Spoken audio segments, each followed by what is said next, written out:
माननीय मुख्यमंत्री महोदय एकनाथजी शिंदे साहेबांच्या आदेशानुसार नाशिक पासून तर ठाणेपर्यंत जो रस्त्यांवर पडलेले खड्डे आणि त्याच्यामुळे होणारी ट्रॅफिक जाम या संदर्भामध्ये आज ठाणे जिल्हाधिकारी कार्यालयामध्ये बैठक संपन्न झाली।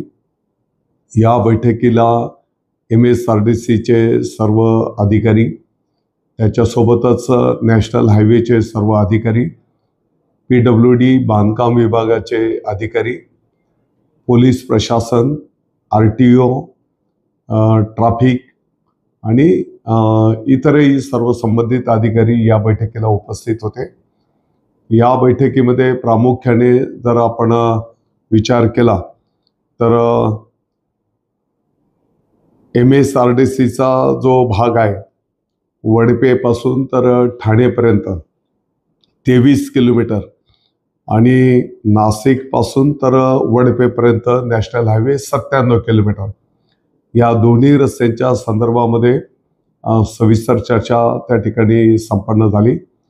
रस्त्यावर पडलेले जे काही खड्डे आहेत ते तातडीने बुजवणे, परत खड्डे निर्माण होणार नाहीत याची काळजी त्या ठिकाणी घेणे, जी काही पुलांची कामं चालू आहेत ती पुलांची कामं लवकरात लवकर कशी मार्गी लावता येतील त्या दृष्टिकोनातून कामकाज करणं आणि त्यातल्या त्यात प्रामुख्याने आसनगाव जवळचं जे काही रेल्वे पुलाचं काम प्रगतीपथावर आहे ते काम पूर्ण होण्याच्यासाठी आणखी साधारणतः 3 महिन्याचा कालावधी लागणार आहे। परंतु तोपर्यंत अस्तित्वातला जो काही पूल आहे तो पूल लवकरात लवकर दुरुस्ती करून त्याच्यासाठी पोलीस प्रशासनाचं ट्रॅफिक कंट्रोलच्या संदर्भातलं नियोजन करून त्या ठिकाणी तो दुरुस्त करण्याचा निर्णय झाला। जिंदाल कंपनी जवळचा जो काही रस्त्याचं फ्लायओव्हरचं काम चालू आहे त्या संदर्भातली चर्चा झाली। परिवार गार्डन जवळच्या पुलाच्या संदर्भातली चर्चा झाली आणि इगतपुरी जवळ पण जो काही समृद्धी महामार्गाकडे जाणारा जो काही रस्ता आहे, तर नॅशनल हायवेचे जे काही हे 4-5 पॉइंट्स आहेत या सर्व मुद्द्यांवर सविस्तर चर्चा होऊन त्या ठिकाणी ताबडतोबीने अंमलबजावणी करण्याचे निर्णय झालेले आहेत। त्याच्यासोबतच MSRDCचा जो काही वडपे पासून तर ठाण्यापर्यंतचा पोर्शन आहे त्या संपूर्ण भागामध्ये जिथे जिथे पुलांची कामं चालू आहेत अंडरपासच्या संदर्भामध्ये ती कामं लवकरात लवकर पूर्ण करून त्या ठिकाणी ट्रॅफिक जाम होणार नाही याची काळजी घेण्याचा सूचना त्या ठिकाणी करण्यात आलेल्या आहेत।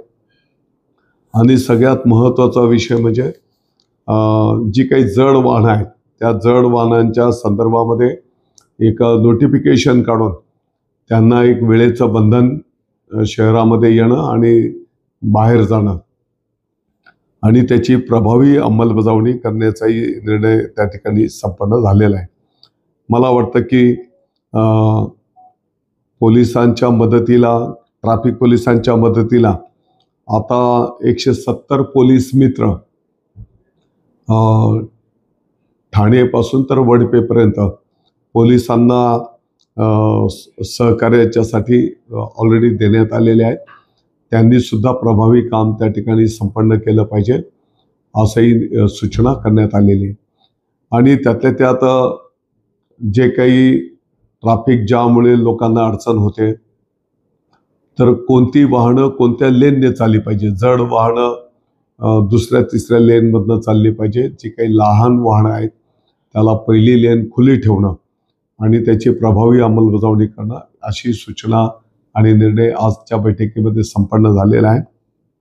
मला वाटतं की येणाऱ्या 8 दिवसाच्या आत याचे दृश्य परिणाम फील्डवर त्या ठिकाणी दिसून आले पाहिजेत असा सारांश आजच्या बैठकीमध्ये त्या ठिकाणी झाला। आणि जर याची प्रभावी अंमलबजावणी झालेली दिसून आली नाही तर त्या भागातल्या वरिष्ठ अधिकाऱ्यांवर जबाबदारी निश्चित करण्यात येईल, त्यांच्यावर कारवाई केली जाईल असाही निर्णय आजच्या बैठकीत झालेला आहे। ही वस्तुस्थिती आहे की नाशिक पासून तर ठाणेपर्यंत जे काही ट्रॅफिक जाम होते यामुळे अनेक नागरिकांना त्या ठिकाणी मनस्ताप सहन करावा लागतो आणि त्याच गोष्टीची गंभीरपणे नोंद घेत माननीय मुख्यमंत्री महोदयांनी आजच्या बैठकीचे आदेश त्या ठिकाणी दिलेले होते.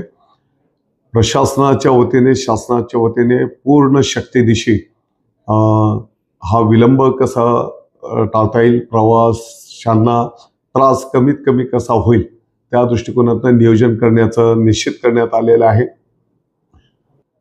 माझी या निमित्ताने सर्व नागरिकांना पण विनंती असणार आहे की आपणही थोडंसं सहकार्याची भूमिका त्या ठिकाणी घ्यावी की जेणेकरून याच्यातनं आपल्याला एक सुकर मार्गक्रमण त्या ठिकाणी करता येईल.